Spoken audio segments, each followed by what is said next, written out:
Pai do Senhor, meus irmãos, sejam bem-vindos ao nosso devocional. Hoje é 7 de outubro, segunda-feira.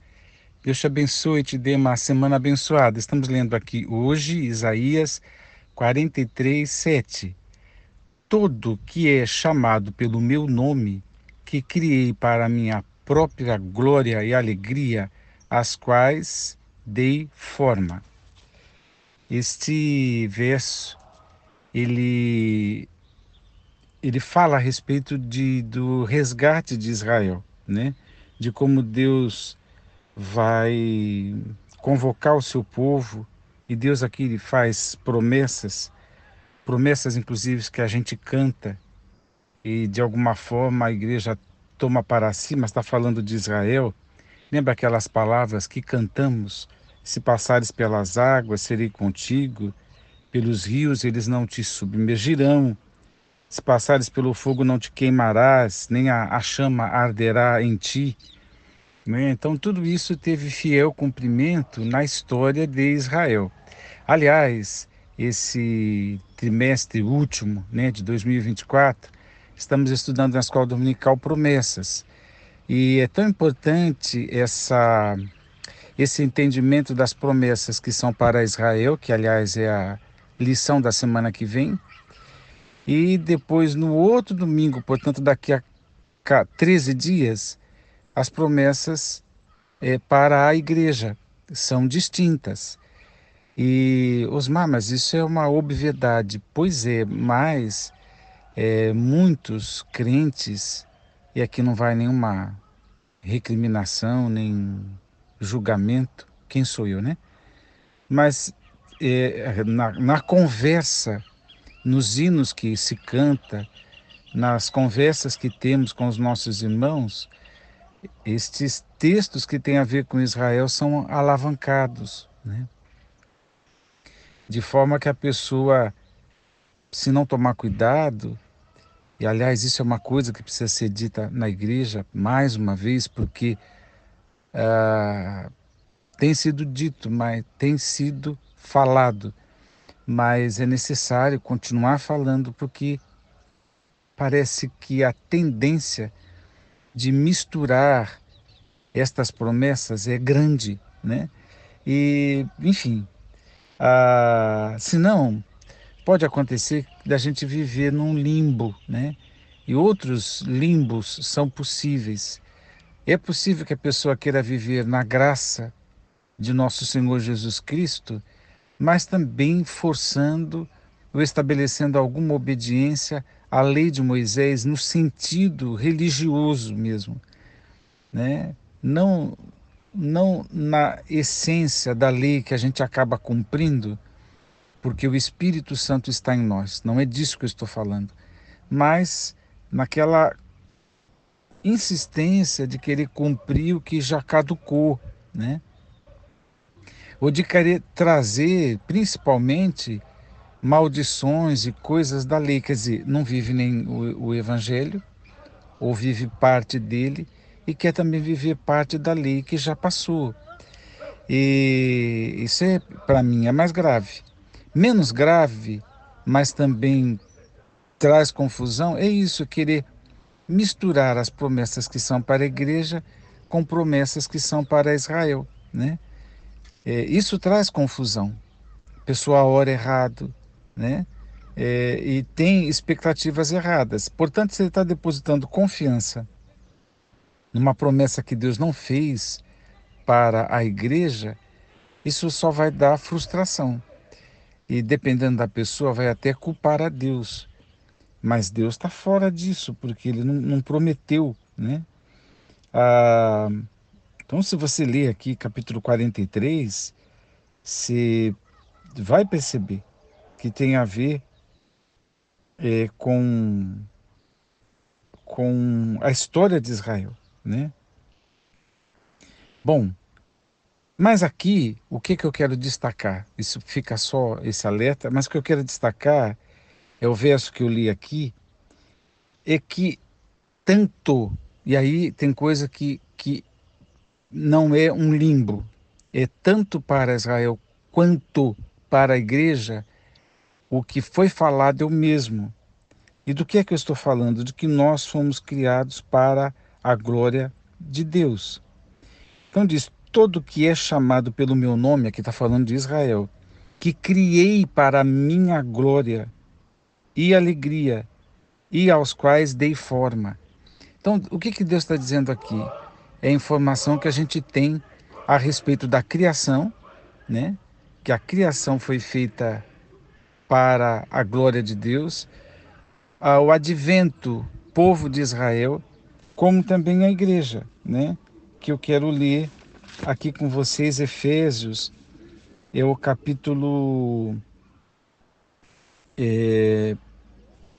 primeiro e o verso 12, que diz assim, com o objetivo de que nós, é o apóstolo Paulo que está escrevendo, os que primeiro esperamos em Cristo, sejamos para o louvor da sua glória, né? E depois ele reafirma essa expressão. De maneira que o próprio apóstolo Paulo, em outra ocasião, diz que tudo que a gente deve fazer deve ser para a glória de Deus. Osmar, por que isto que o apóstolo Paulo está falando é importante?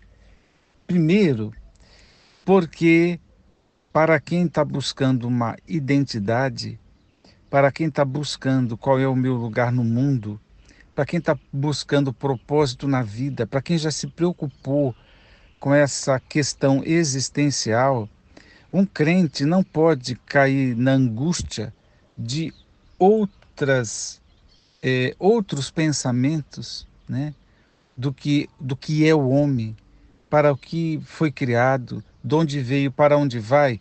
Estas questões, portanto, filosóficas, que atravessa sociologia, psicologia e outras coisas, outras ciências, um cristão não pode ir primeiro a esses questionamentos das ciências sem primeiro pensar no que a Bíblia está dizendo. O que a Bíblia relata aqui, que nós fomos criados para a glória de Deus.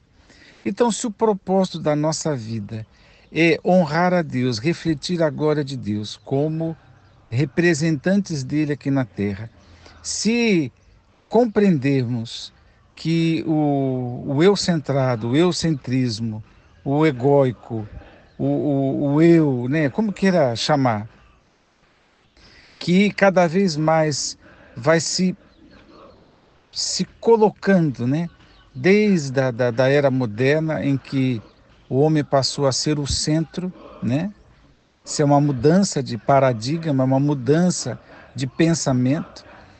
Então, a questão, através da dúvida, a questão Deus ficou suspensa, né? E agora os homens estão voltados para si, né? E eu observo um movimento que não é a primeira vez que eu falo, e não foi uma ou duas vezes que ouço outros irmãos denunciando o mesmo erro, que infelizmente está chegando através das composições. Primeiro, lembrar que, infelizmente, a maneira como o gospel se movimenta, o gospel é essa questão corporativa, de negócios do evangelho, de mercadoria, música, mercadoria, né? Crente, mercadoria, gente que consome. Portanto, é o mesmo padrão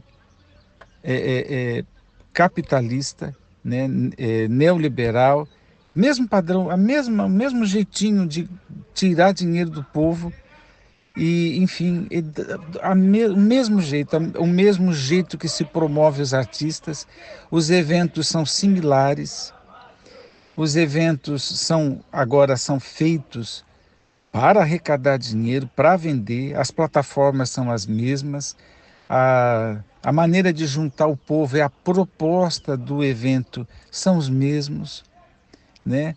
Está muito mais para o entretenimento do que para a adoração do Senhor, porque para mim, saindo dessa coisa do gospel, para mim, o anonimato, né? Aqueles sem nome, aqueles que não vendem nada, que são apenas uma voz, que estão ali cumprindo o seu papel naquela congregação que também não é de renome. Osmar, o problema é ser famoso. Isso pode ser muito venenoso, né?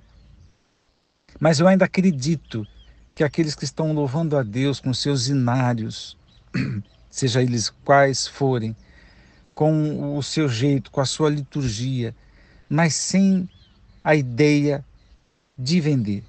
Por que eu estou falando isso? Porque os próprios cantores gospels sofrem da tristeza de não gravarem o que gostariam. Começam com as melhores das intenções, mas depois só vai virar um álbum aquilo que for vendável, aquilo que vai emplacar. Por isso que eu estou falando, é um modelo neoliberal. Dinheiro, capitalismo. E o que que vende? Vende aquilo que distorce a palavra de Deus. Vende o eu centrado.